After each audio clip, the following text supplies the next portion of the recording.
तुम्ही कधी दोडक्याच्या शिरांची चटणी खाल्ली आहे का?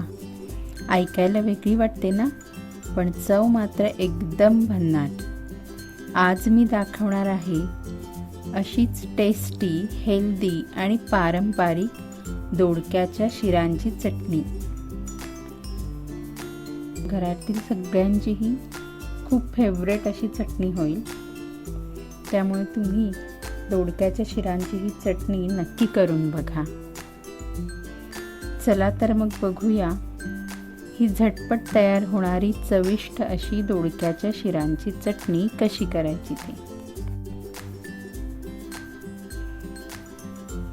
सगळ्यात आधी मी इथे दोडका स्वच्छ धुवून घेतलेला आहे आणि व्हेजिटेबल पिलरने अशा पद्धतीने मी दोडक्याच्या शिरा काढून घेत आहे. तुम्ही बघू शकता. आता आपण ह्या सगळ्या दोडक्याच्या शिरा काढून घेतलेल्या आहेत. आता याची चटणी कशी करायची ते आपण बघूया.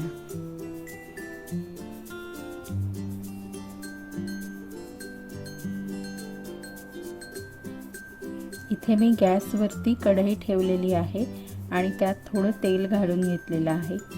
तेल गरम झालं की आपण त्यामध्ये एक चिरलेला कांदा घालणार आहोत आणि हा कांदा आपण छान परतून घेणार आहोत.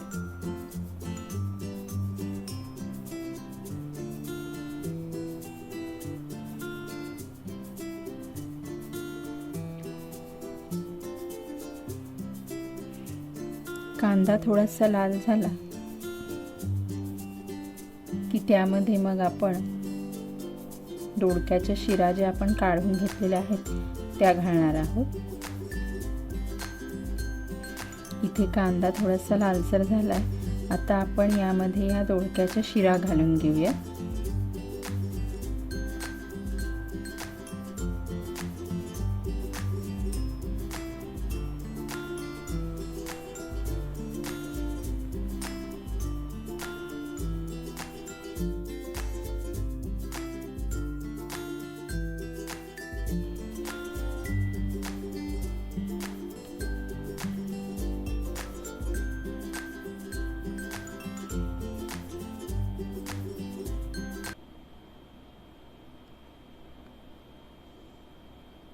आता यामध्ये मी हिरव्या मिरच्या घातलेल्या आहेत.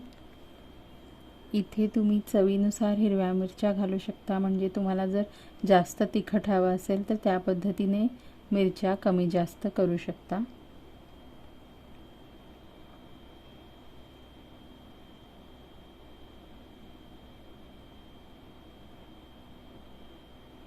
यामध्ये मी आता 7-8 लसणाच्या पाकळ्या घातलेल्या आहेत.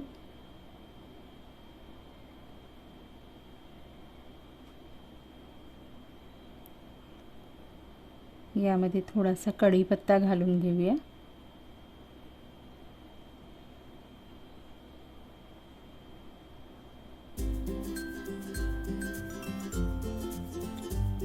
आता मी यामध्ये कच्चे शेंगदाणे वापरलेले आहेत.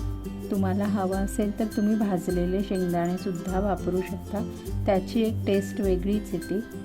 पण इथे मी कच्चे शेंगदाणे वापरलेले आहेत.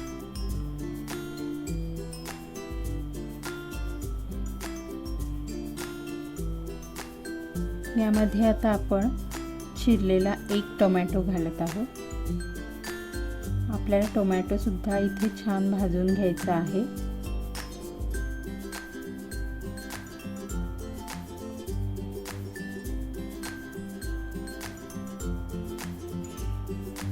टोमॅटो थोडा भाजून झाला की मग यामध्ये आपण 1 टीस्पून जिरे घालणार आहोत.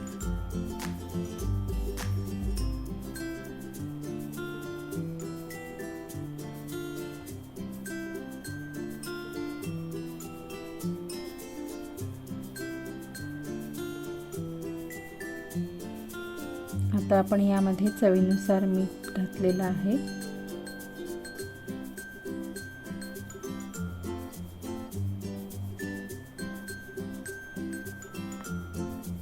आणि चवीनुसार साखर. इथे आपण टोमॅटो वापरला आहे त्यामुळे आंबट गोड अशी चव येण्यासाठी मी इथे साखर सुद्धा वापरली आहे. आता इथे भरपूर अशी कोथिंबीर आपल्याला घालायची आहे आणि सगळ्यात शेवटी पाव चमचा हिंग.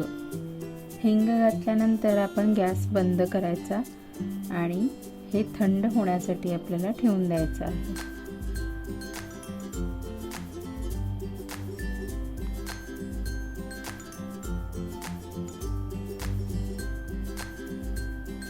आता हे थंड झालं की मग आपण मिक्सरच्या भांड्यामध्ये हे काढून घेतलेलं आहे.